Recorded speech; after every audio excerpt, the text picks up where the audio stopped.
2015 Chevy Corvette Z06 convertible drop-top version of the highest performance Corvette that's going to be available next year. 625 horsepower, is actually one of the most powerful Corvettes ever, and one of the most powerful convertibles in the world today. Tom Peters is the Chief of Exterior Design for Chevy's performance vehicles. So here's the hardtop over here. Yes. How much work is it to go from that to this when you make the convertible? We did both of them simultaneously, and like Corvettes have been done in the past, this one even more emphasis was placed on. This is first and foremost a convertible. The structure is convertible, and ever since I've been involved with Corvette and the previous generation Z06, the big question was when and would you guys please do a convertible? So this has been going on quite some time. So we have been very anxious to share this with the convertible version with everyone, but it was done together. And knowing that structure was sound, I believe it's like 20% more strength in terms of the previous model, in terms of structure. And so it was relatively seamless in terms of how we developed. We didn't have to compromise anything to do the convertible. In fact, it was just an exciting variant that we were just chomping at the bit to get to. What are some of the major differences between this and the Stingray? Well, Stingray, obviously for Z06, it's the capability. It's driven by the extended performance of the vehicle. It's much more extreme. So with the added power, how you manage that, how you cool it. Aerodynamics is huge on this vehicle in terms of what's required. The fact that when you have that power, it's all about getting that power to the street.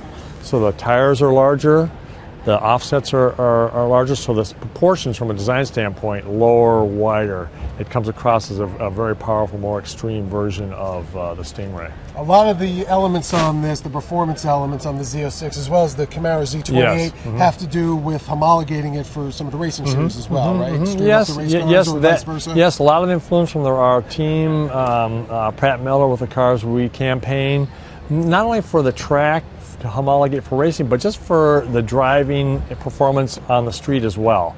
Downforce is a big element of that. Keeping the car stable at any speed is very critical, along obviously with the drag, which makes it slippery, that affects in a huge way fuel economy. So as the designer, when you're talking about something very structurally important, aerodynamically important, like the rocker panel or the splitter, where's the balance between making it work and making it look pretty cool? Oh, that's a very good question, and balance is a key word because that's what it's all about. In terms of, this is a very serious car in terms of its performance capability, and design works very closely with our aerodynamic engineering team to create that balance. And I mentioned downforce. It all works together. You have upwards of, at certain speeds, well over 100 pounds, close to 200 pounds of downforce in the front. That has to be balanced with the side and rear. These are worked in conjunction in the wind tunnel. But I will tell you, thematically, there's more than one way to come up with a solution. And to me, the difference between styling and design is that design is where you are given a mission and objective, in this case to reach a certain amount of downforce, but it's how you execute it, and the solution is done beautifully. And to me, I think that's a wonderful way of having the performance, but also have a beautiful statement, because this car, after all, is meant to be a serious performing machine, but also a beautiful sculpture. That's how we approach it. Is there more in this 7th generation Corvette as far as performance is concerned? Could you take it to another level? This looks pretty extreme already. Yes. It is just a heightened level of performance, and you mentioned 625. It's at least 625 horsepower. Final numbers will still be developed as it approaches time to be made saleable. A couple of years ago, I think it was the Detroit show, we got a look at little thing, the Code 130R, small rear-wheel drive car. Are you looking at some other cars to fit into the performance group in Chevy? We're always looking at different opportunities, and there are a lot of opportunities out there, I will tell you. So Chevy's all about keeping their eyes open and seeing what's out there, and we listen very closely where the customer wants to be or where they're heading, and so stay tuned for that. We got to look at the new Chevy Camaro Z28 the other day. I actually get to drive that on the track. Great car to drive. Looks pretty racy, just like this as well. We know there's another 6th generation Camaro on the way in a couple of years for sure. what can we expect? Evolutionary change? Because this is so much different than the previous generation Camaros. The next one going to look something like this, but new, or we looking well, at I really can't talk about that now. We want to keep those kind of surprises right for the time when it's appropriate. But I mean, the Camaro has generated so much passion, and there's a lot of high expectations, and we want to, just like we have done in these cars, take full advantage of what we learned in racing and technology. We're on it.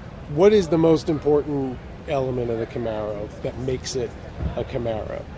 I think just a passionate personality. It's an individual. It's more than a machine. That's what we strive for. Personally, that's what I strive for when working with my really creative team of designers, sculptors, and engineers.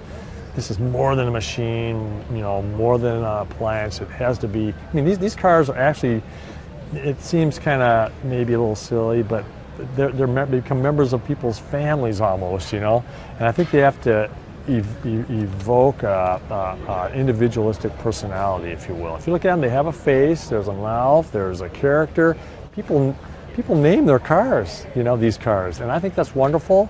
And I think that's what makes them different than other vehicles. They have a unique personality. Does that make sense? It does. And some of the cars of yours that do have personalities are the Transformers versions. Do you take a major role in those designs? I don't know if it's a major role, but we are definitely involved in them. We work with Michael Bay and his team in developing these cars because I think, and they actually come to us. They welcome that.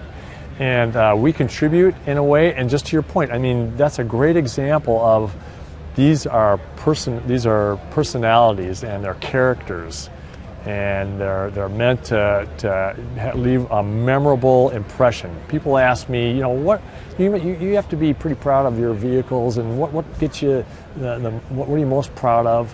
And what I always say, and it's true, when we drive by in one of these vehicles, we see someone and they smile. That's worth the effort and just the incredible work that goes in to see someone smile. And I'll tell you one other thing too, is that what reason why I'm in the business, when I was probably 10, 12 years old, I saw my first split window Stingray like in third grade, and we all knew what it was, Stingray. And one of the things I told my guys is, we are going to design these cars for 9 and 10-year-old kids. Don't, everybody else will like, but that's one. And when I, on several occasions, driving around with the Stingray, I haven't had a chance to ride the Z06 on the street yet, but when I have seen this, a group of kids, boys, and they're talking, waiting for a bus or whatever, and they stop, you see this car, and they go, Stingray! I mean, I'm going like, 40 years ago. Now they're saying it, and they know what it is, they see it, they recognize it. To me, that's what it's about right there. Then I know that we've been successful in accomplishing our goal. Grow up, don't get bored, though. Yeah, that's right. Try to have fun like a kid. You got it. Tom Peters, Director of Exterior Design for Chevy's Performance Group. Thanks for talking to us. My pleasure.